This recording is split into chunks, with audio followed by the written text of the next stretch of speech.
Thanks, Brenda. That was really interesting. I was looking at your pictures, and have any of you used Pdsa? Did you like it? It was hard to get it done in such a short time frame. For those of you who aren't familiar with it, it's 20 slides in 6 minutes, I think, isn't it? 7 minutes? And the slides are set on a regular rotation, so you don't control it.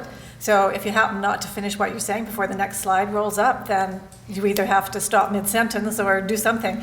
And I thought it was an interesting way of trying to focus your thoughts. I thought that's what you were going to do, but then you had text in there, and you didn't take 6 minutes. But it's an interesting way of making yourself consolidate your thoughts and get through it. But I did have somebody who was watching it when I tried it say they got a bit panicky because they were worried I wasn't going to finish what I was going to say before the next slide went on. So.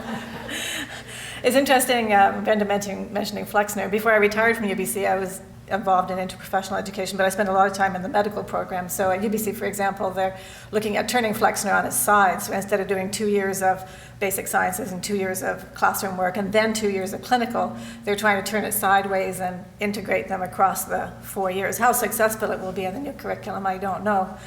But the Flexner 100 years on, I think, has been coming under some scrutiny, as has problem-based learning. So the UBC program has now gone to case-based learning, which I think a lot of us have used forever, because problem-based learning is expensive and costly.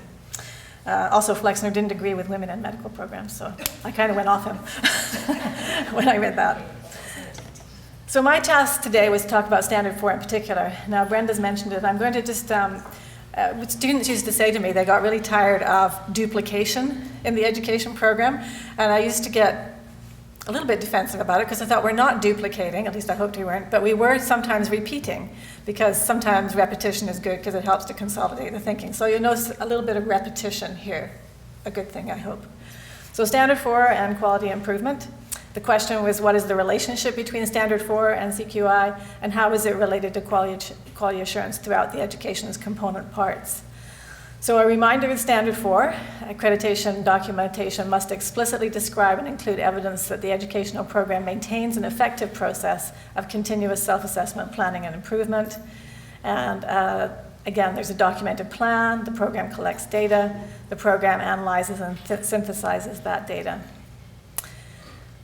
It identifies and monitors indicators of students' and graduates' progress, reviews various indicators, and makes change. So just again reminding you from Sandra here. So quality assurance finds and overcomes problems with quality and examines practices to identify and correct divergence versus QI or CQI, which is dynamic, looks at facts and data, fosters organizational change, and strives for high performance.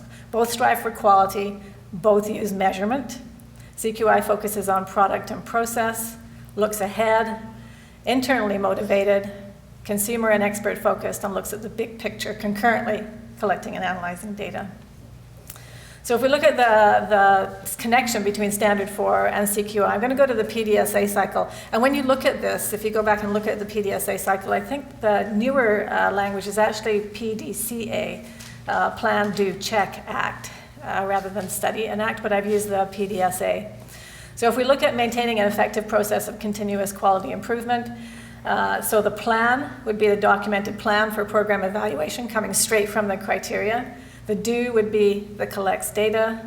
The study would be the analyzing and synthesizing. And the act would be making changes. So there's a rapid cycle Pdsa. There's a non-OTA PT example. I thought it might be good to step outside of our context to look at it. So this problem was defined as only 10% of expected role play activities occurred as teachers used a social emotional intervention in their classrooms to prevent bullying. So that was an issue that was identified within the education, the K-12 system. So their plan was to improve the frequency of teachers' use of role play, and they actually put in a percentage. And they wanted to have experienced teachers practice with new teachers and look at the coaching there. So they provided, experienced teachers provided an additional hour session for new teachers, and experienced teachers visited classrooms. They measured then the percentage of expected role play events that occurred in classrooms over this period following the practice, and then they determined if their achievement was, if their target was achieved, and made a decision about the next steps. So in the cycle, if the goal was met, that would just be embedded into their training, no further steps on that particular issue. If the goal was not achieved, then they would make a new plan with teacher input and try again. And I think the teacher input is important, and we talked about people being, I think, was it either Sandra or Brenda mentioned the importance of involving faculty and importance of involving more than just faculty in the plan stage. If we use, I just tried to pick something from OTA, PTA that has come up sometimes. So the problem might be attrition amongst the students has increased by 15% over 2 years. So your plan might be to decrease attrition by 5%, because you've decided that 10% attrition is a defensible rate, that that's likely to happen and that you don't have a problem with that, but you need to look at the extra 5%. You might hold focus groups with current students and new graduates to find out what's keeping students in the program, what influences them leaving. You might interview students who have left the program to see if what the current students have told you is actually reflected by those who have had time to think about it. Review the literature on attrition in post-secondary, and then document what tested strategies have been tried and see which ones you might want to try from the literature. You then might select 3. I just picked 3 out of the air. You might select 3 from the focus groups, interviews, and literature to look at over 2 years and determine what you want to look at when you're tracking and in terms of outcomes. Then you would analyze what the data you've collected and determine, oh, that should be if the goal was met, not if the goal is met. So in the cycle, if the goal was met, then you would just continue to do that and keep an eye on the attrition. If it wasn't met, you'd make a new plan with student and faculty input and repeat the process, which is the cyclical part of it.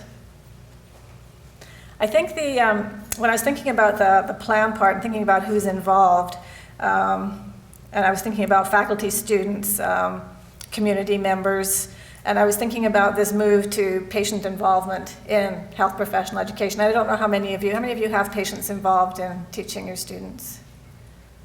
A couple of you there. It seems to be becoming a big focus, and certainly there are, there's an interesting group of people internationally looking at how we involve patients effectively in health professional education, and I think that would fit nicely in the plan phase.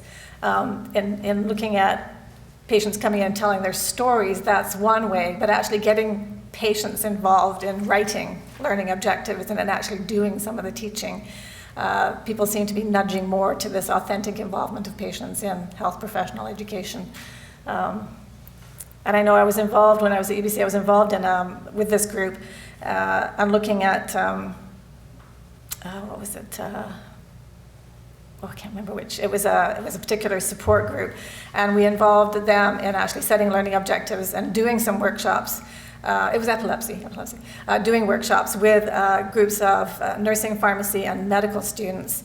And when I watched the faculty members, we were involved in helping them set the learning objectives and setting up the teaching, but they did the content. And at the end of the session, one medical student stood up and said, "I can't believe how important this was to me. This has changed how I will practice as a physician in the future," because the patients themselves had talked about what was important to know and how it actually influenced them as patients. And so it was one of those experiences, it was one of those aha moments in thinking that who we involve in this kind of cycle is really important, and patients may be one of those groups.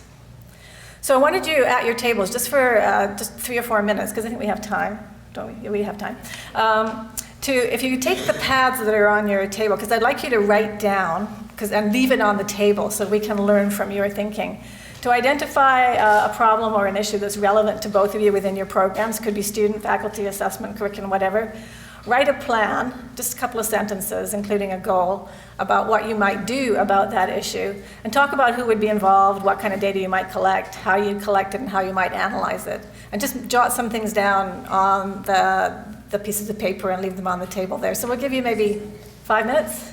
5 minutes, so go.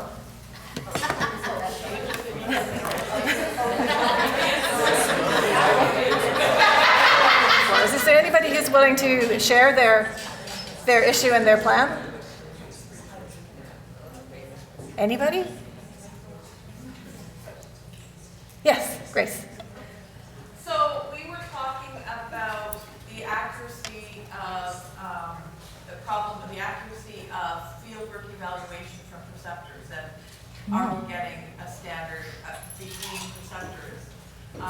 So our goal was to have more consistent preceptor evaluation. Our plan might include more preceptor education, a better understanding of competency within the evaluation, who might be involved were faculty, preceptors, graduate students, and even administration in terms of time. The data that we would be looking for were evaluations that have been completed, some preceptor education completion data, development and analysis of what the education has happened and what needs to happen, and we would analyze it through feedback from preceptors, some evaluation of completed forms, perhaps some satisfaction from preceptors and students about the processes they've gone through, and instructor evaluation of preceptor feedback, something along those lines. Awesome. Is that kind of what you were looking Yeah. for? Yeah. That's great, that's super. And then when you flesh that out, you've got a plan, and you've got what you're going to document, and then you've got that when the accreditation rolls around. That's awesome. Excellent, thanks, Grace. Good, I'd love to hear more, but we're going to have to read about them because we need to move on. Sandra gave you some useful resources as well. One of the resources I found really, really helpful, and I've used it with students teaching quality improvement, is the Institute for Health Improvement. The IHI Open School involves students and gets students involved in quality improvement. UBC started an open school chapter, and they've got all sorts of different professional students involved in it. They can get access to free resources through the IHI, including courses. So for example, in one of their sections, Improvement Capability, they have these courses, Fundamentals of Improvement, Model for Improvement, blah, blah, blah. And as faculty members, you can also, there's a way that you can access them to review them. They're excellent, and I think the IHI is a great resource. And the questions are going to wait till the end, so I'll turn it now over to Karen.